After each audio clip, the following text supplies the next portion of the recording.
साथियों नमस्कार, कैसे हैं आप सब लोग। मजामा केम छो कसा आहेस। आप सबको जय श्री राम, जय बालाजी की।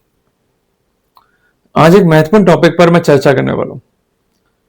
टॉपिक जो है जुड़ा हुआ है चेक बाउंस से। मैं बात करूंगा एक इंपॉर्टेंट फैसले की। यह फैसला है honourable Himachal Pradesh high court का। जजमेंट का डेट है 23 फरवरी 26। इस केस में जो कंसर्न परिवादी है उसकी बुरी तरीके से हार हुई। तो क्या थी डिफेंस की रणनीति और क्या थे दावपेच, वो आज हम डिस्कस करेंगे।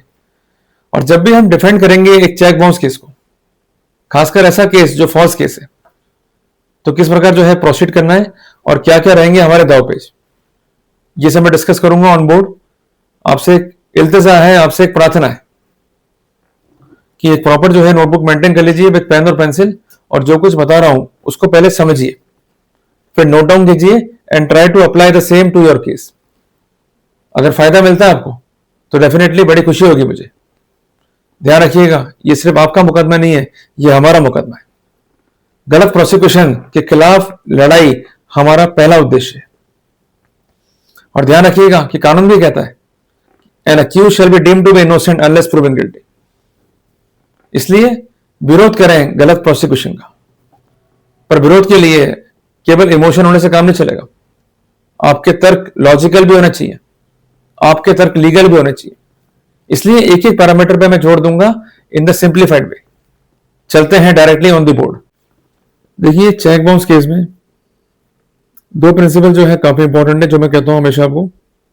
पहली बात, जो प्रोसिक्यूशन है इसको अपना केस प्रूव करना है beyond reasonable doubt. Point number 2, जो डिफेंस है उसको बियॉन्ड रीजनेबल डाउट अपना डिफेंस प्रूव नहीं करना है, इन्हें काम करना है on theory of probable defence. ऐसा डिफेंस जो कि संभावनाएं क्रिएट कर दे, संदेह क्रिएट कर दे। It must be justified and must be duly corroborated. अगर ये एलिमेंट नहीं है तो आपका डिफेंस क्या हो जाएगा, फेल। सामान्य डिफेंस, ये सिर्फ कह दिया आपने जनरल फैक्ट, ये संभावित डिफेंस को प्रोबेलाइजिंग इफेक्ट नहीं देंगे और आपका नुकसान होना तय है। इसलिए जब भी केस को फाइट करें, do not take your case casual. Offence जो है टेक्निकल है, टाइमली जो है कंसल्ट करें विद एक्सपर्ट लॉयर्स, ताकि आपको वो सही राय दे सके और उनकी राय के बेसिस पर आप अपना एक अच्छा डिफेंस ले सकें।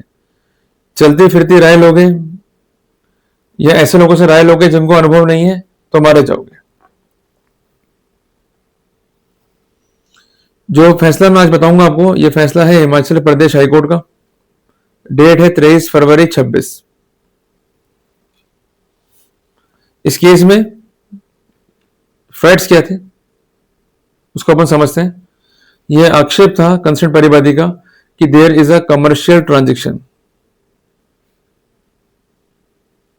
Between me and concern accused, जिसका वैल्यू है 9,18,000 रुपए। ये वैल्यू है अप्रोक्सीमेटली, जिसमें से एक सेटल अमाउंट है 3,20,000 रुपए का, ये चुका दिया कंसर्न आरोपी ने। जो रिमेनिंग अमाउंट है जिसके पेटे चेक दिया गया, ये चेक जो है बाउंस हो गया। मैंने जो है नोटिस दिया और नोटिस देने के बाद भी जो है पेमेंट नहीं किया, तो मुझे अल्टीमेटली केस जो है फाइल करना पड़ा। जब भी आपको आता है नोटिस तो उसका रिप्लाई जरूर दें। अगर रिप्लाई नहीं देंगे तो आपको 143A NI एक्ट में प्रॉब्लम जो है फेस करनी पड़ेगी। पर रिप्लाई में ही आपको अपना डिफेंस जो है ओपन करना होगा। डिफेंस ओपन नहीं करेंगे तो सेक्शन 118 सेक्शन 139 का प्रिजम्पशन है वो हमारे खिलाफ जाएगा। और अगर आपका डिफेंस जो है प्रोबेलाइजिंग है, उसका खंडन नहीं कर पाता है कंसर्न परिवादी, तो वहां पर आपको फायदा मिल जाएगा। अब यहां पर डिफेंस की लाइन क्या थी उसको अपन समझते हैं। अक्यूज कहता है कि ये चेक जो है फॉर्ज्ड है। मैं पुनः कहता हूं, सिर्फ फर्जी कहने से काम नहीं चलेगा। अगर कहता है अक्यूज कि मेरे साइन जो है इस पर नहीं है, तो इसको ये फैक्ट जो है प्रूव करना होगा with the help of expert. इस केस में क्या हुआ था कि regarding the expert analysis application जो है मूव करी थी कंसर्न अक्यूज ने। ये अर्जी जो है कोर्ट ने अलाउ कर दी। अमूमन ये अर्जी जो है अलाउ नहीं होती है, ध्यान रखना। इसलिए आपको प्राइवेट एक्सपर्ट लेके आने पड़ते हैं। पर इस केस में अर्जी जो है अलाउ हो गई और कोर्ट ने जांच के लिए भेजा चेक को एफएसएल, और उनकी रिपोर्ट आई कि जो कंसेंट सिग्नेचर है ये डिस्प्यूटेड है। तो यहां प्लस पॉइंट मिल गया अक्यूज को। अगर आप भी चाहते हैं प्लस पॉइंट, तो आपको एक्सपर्ट जो है अपने सर पे कराना पड़ेगा एग्जामिन, और basically you have to consult with hand writing expert regarding signature, clear है, या regarding other body of the cheque. अब प्रश्न ये बनता है कि क्या हम प्राइवेट एक्सपर्ट से राय ले सकते हैं? उत्तर है हाँ, जिस कॉन्टेक्स्ट में धारा 45A है इंडियन एविडेंस एक्ट का, ये रिलेवेंट है। यहां पर कहना यह था अक्यूज का कि केस जो है कॉन्कॉक्टेड है। कमर्शियल ट्रांजेक्शन या कमर्शियल एक्टिविटी के लिए एग्रीमेंट होना जरूरी है। वो एग्रीमेंट कहाँ है जिसके बेसिस पे ये कहता है कि ये अमाउंट जो है तय हुआ था, इतना अमाउंट पे कर दिया और इतना अमाउंट जो है रिमेनिंग है। कहना यह था कंसर्न अक्यूज का कि उसके चेक का जो है मिसयूज हुआ है, और मिसयूज को प्रूव करने के लिए पहला फैक्टम क्या था, उसने जो कंसर्न एक्सपर्ट था उसकी जो रिपोर्ट है रिकॉर्ड पे रखी, जिसके बेसिस पे ये फैक्ट क्लियर था कि ये साइन जो है डिस्प्यूटेड है, साइन को जो है फॉर्ज किया गया। इसके अलावा जो थ्योरी है प्रोसिक्यूशन की या कंप्लेनेंट की कि जो ये मशीनें हैं ये किराए पे दी गई थी और यही कमर्शियल ट्रांजेक्शन है, पर ये मशीनें किराए पे दी गई हो, ये किराया तय हुआ हो, ऐसा भी कोई डॉक्यूमेंट रिकॉर्ड पे नहीं है। तो प्रोसिक्यूशन के पास कोई भी एविडेंस नहीं थी टू प्रूव द केस। देखिए बर्डन जो है प्रोसिक्यूशन पे है, अगर वो अपना फैक्ट जो है प्रूव कर पाते हैं तो बर्डन जो है शिफ्ट हो जाएगा अक्यूज पे। फिर अक्यूज को ये बर्डन डिस्चार्ज करना होगा। अगर अक्यूज बर्डन को जो है डिस्चार्ज करता है, फिर again it will be reshift to the concern complainant to prove the case और टू प्रूव द सर्कमस्टेंसेस जो कि पुटअप करी है कंसर्न अक्यूज ने। अगर ऐसा नहीं कर पाता है कंसर्न परिवादी तो वहां पर फायदा मिल जाएगा। क्लियर हो गया? तो कुल मिला करके कमर्शियल टेंशन हुआ ये फैक्टम नहीं, साइन जो है डिस्प्यूटेड है।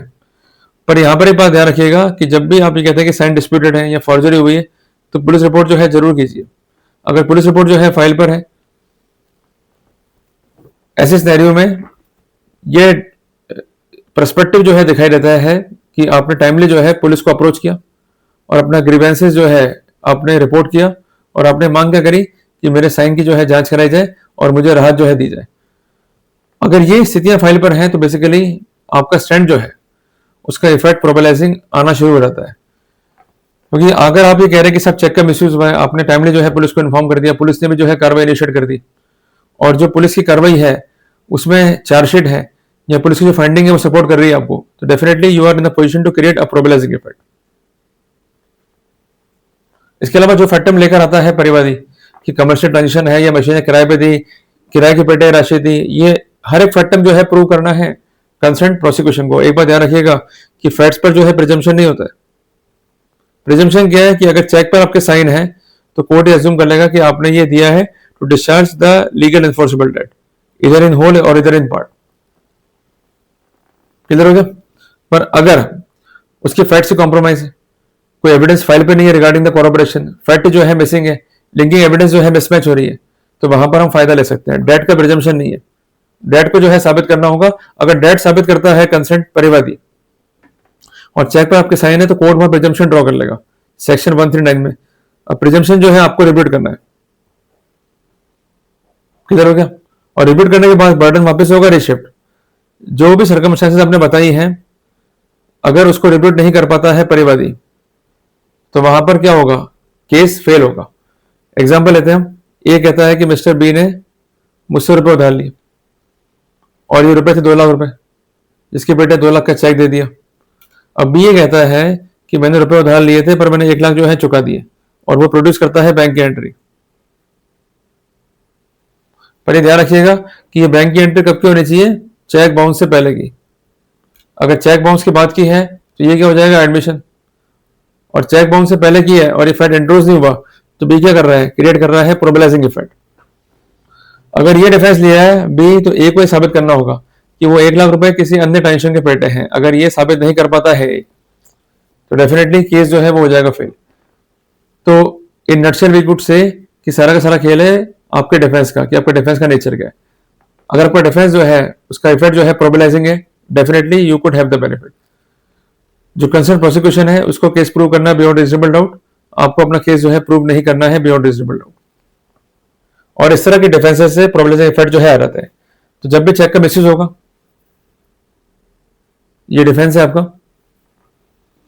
तो वहां पर police report, intimation to bank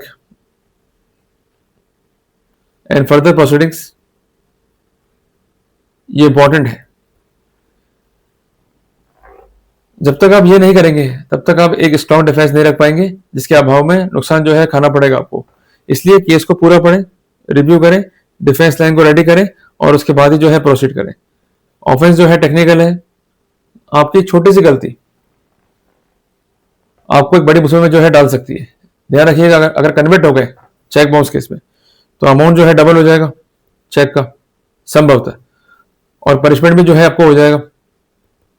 इसलिए आप आराम से ही अपना डिफेंस जो है लेके चले in the static way, in the probabilising way. अगर आप नहीं लेंगे तो वहां पर आप जो है नुकसान खा जाएंगे। क्लियर हो गया? तो मैं उम्मीद करता हूं कि मैंने आसान भाषा में आपको समझाया, और इसलिए हमेशा जो है केस पर अपने को मेहनत करनी है।